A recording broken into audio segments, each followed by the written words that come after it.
Namibian women are heroic and rather unappreciated to my mind.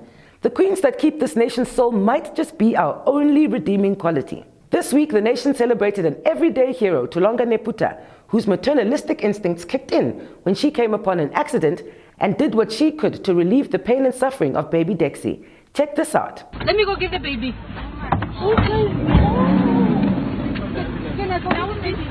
Maybe the car will bend. Tulonga, go, don't go there. Hurry.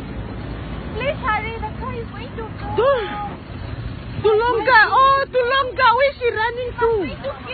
The baby. Naomi, why are you taking a video? I need to. Look at what this.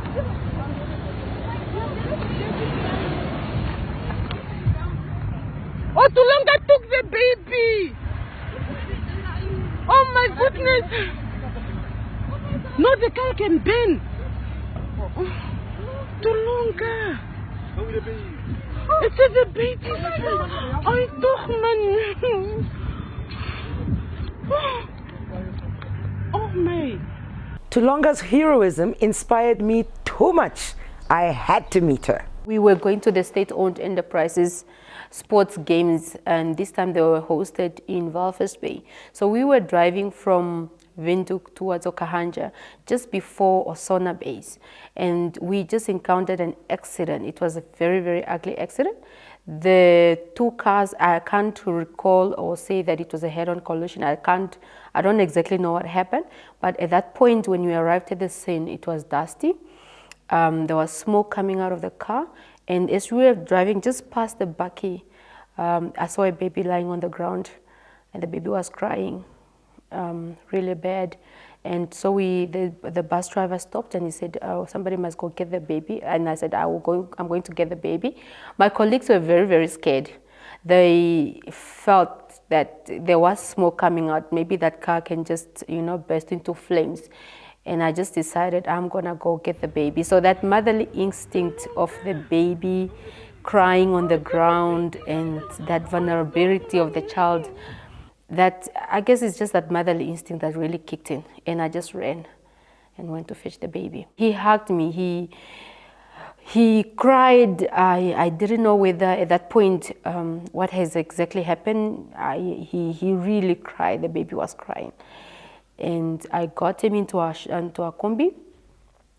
He was bleeding from the mouth. He was also bleeding from the nose. So I took something from his bag that I picked up as well, and I just cleaned up the bleed from his mouth. And I also undressed him and to see if there's any cut. Not that I could do anything at that point. I'm not a medical expert or a paramedic, but it's just that thing that you want the baby to be well, and you want to make sure, okay, now I know, okay, it's the cut on the leg, or it's that type of thing. We stayed for almost an hour waiting for the paramedics and the ambulance and the police to come, and immediately once they arrived, I've handed over the baby to the paramedics and we proceeded with our way to Walvis Bay. I have not met the mother, but we did communicate with a family member. They are currently obviously mourning their father or their grandfather, and I respect that, so it's okay for now. They said they will perhaps call me after 2 weeks or so, which is okay. Really, I need to respect it. To respect that. For me, as long as the baby is fine, the baby is doing well, that's all that matters. When we left the scene, we stopped in Okahanja, and I was nauseous. I was feeling all sorts of emotions were running at the time. I think at that time the shock just registered. I was now absorbing the shock, because even when we went to sleep, I couldn't sleep that night. But when we were driving past Usakos towards Swakop, that's when messages started coming in. Well done, Tulonga, well done this. And I said, what has happened? So I asked Naomi that I have just taken the video. I said, Naomi, did you post the video? She says, no, I just posted it on our family group. And I guess it's maybe from the family group that somebody posted it on social media, like Facebook.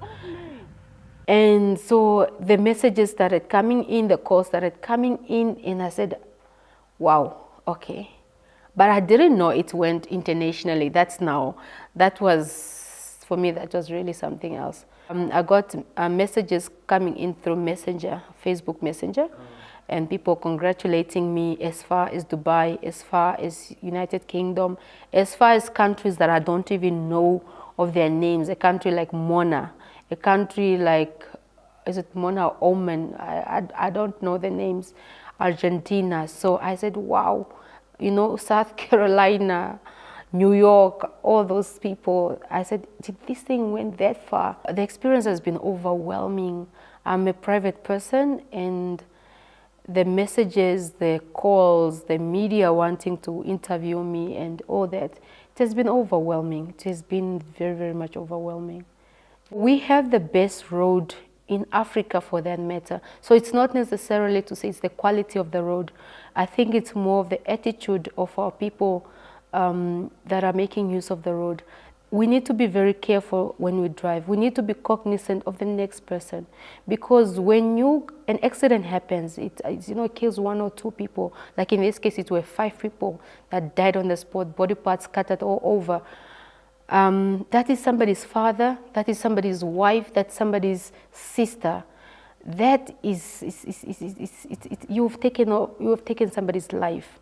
You know, it's really not good. We really need to change our attitude towards the speed that we drive. You cannot be driving a car at 230 kilometers per hour. You don't do that. And overtaking, come on. It's ridiculous. We need to be very careful. We need to be mindful of other people. We need to have empathy towards one another.